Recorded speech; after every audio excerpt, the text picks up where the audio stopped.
vocês um pouquinho sobre a minha história com a arquitetura, na verdade. Ela vem desde muito cedo. Talvez eu nem tivesse noção disso quando eu realmente tive contato com a arquitetura. Eu era super ligada ao meu avô e quando a gente era criança, não, quando eu era criança, né? A gente ia passear na praia e imagina, eu sou da época que os prédios não existiam na praia, né? Alguns, óbvio, também não sou tão velha assim.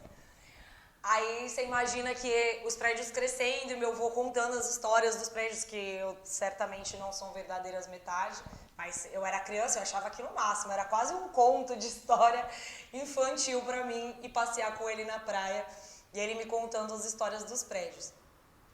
E aí você imagina que era uma pessoa que era pobre, né, que venceu trabalhando muito e talvez nem tivesse noção, né, do que era arquitetura, efetivamente. Meu avô era uma pessoa que era muito culta, assim, ele gostava muito de ler, de escrever, mas ele não tinha o conhecimento, né? Então, ele realmente, se ele passou alguma coisa disso pra mim, foi totalmente pelo amor que ele tinha por mim e pelo instinto.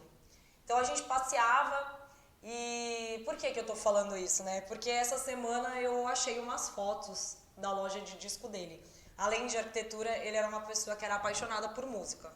E além de ser apaixonada por arquitetura, eu também tenho essa ligação musical, porque eu acho que tudo que me vinculava a ele, como eu era muito ligada a ele, então ele me ensinava a dançar, a gente passava tardes ouvindo os LPs que ele tinha coleção depois que ele fechou a loja. Então tudo isso me trazia um pouquinho dele de volta, né? Ele faleceu em 2012 e ele ficou doente um tempo antes de falecer, então meu contato com ele era muito forte de criança, e aí depois eu mudei para Santo André, fiquei 15 anos lá, 15 anos não, minto, 11, aí eu voltei quando eu tinha mais ou menos 16 anos pra cá, então eu passei um período que eu vinha muito de fim de semana, então não era um período tão rico assim, né, a gente ficava, se curtia, mas era assim, jogando videogame, coisas mais banais. Mas essa parte da infância que eu passeava com ele e que eu curtia era muito legal. E aí quando você olha assim as fotos da Discolândia que eu achei, se vocês não conheceram a Discolândia, certamente os pais e avós de vocês conheceram. Eu era muito pequena quando a loja fechou. E aí eu olhei as fotos que a minha mãe me mostrou e aí ela veio falando sobre exatamente isso que eu vou falar. Caramba, como você e seu avô são parecidos. Eu falei, nossa mãe, de onde você tirou isso? Ela, não, porque eu tô olhando as fotos da Discolândia e eu vejo várias referências do que você usa nos seus projetos hoje que ele usou na Discolândia, sem o conhecimento dele, obviamente. Aí eu peguei as fotos para olhar. E, cara, é muito legal, porque tem várias texturas, tem pedra, tem tijolo, tem revestimentos diferentes. Isso em 68, né? Essas fotos que eu tenho são de 68. E aí você fala, caramba, eu nunca tive essa conversa com ele, eu nunca soube dessa ligação com ele na arquitetura de forma declarada, né? Mas assim, foram sempre sutis entradas disso na minha vida, né? Tanto no papo na praia, quanto as referências dele na loja. Eu falo, caramba, como a genética é uma coisa inexplicável. Talvez para os cientistas sejam, mas para a gente que sente a genética dessa forma, não tem como dizer, caramba, eu tenho referências do meu avô sem nem saber que elas existiam.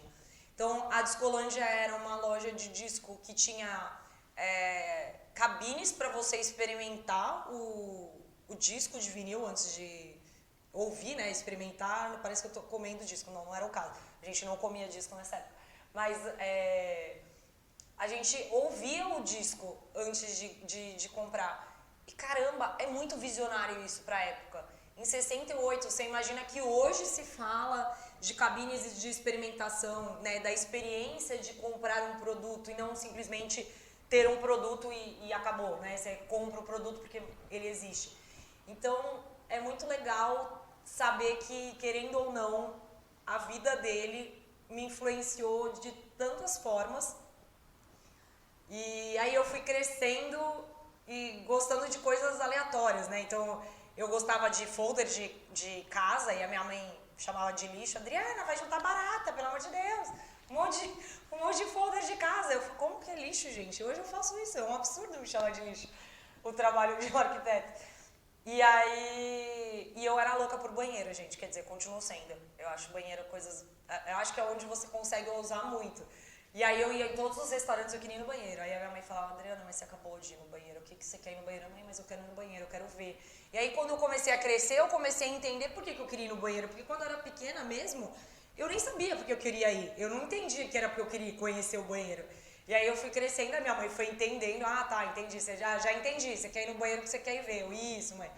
E aí é isso, então, caramba, é muito gostoso poder falar da influência do meu avô e agradecer a influência dele na minha vida e dizer, poxa, avô, você não tá aqui, mas muito obrigada pelo amor, não só à arquitetura, mas à cidade, né? Ele não era de Santos, mas ele era um apaixonado pela cidade. E hoje, graças a ele, eu tenho muito orgulho de ser caiçara e ser chamada de caiçara por tanta gente, graças a ele, porque eu carrego no peito, literalmente, o nome Caiçara com muito orgulho. É isso, gente. Espero que vocês tenham gostado.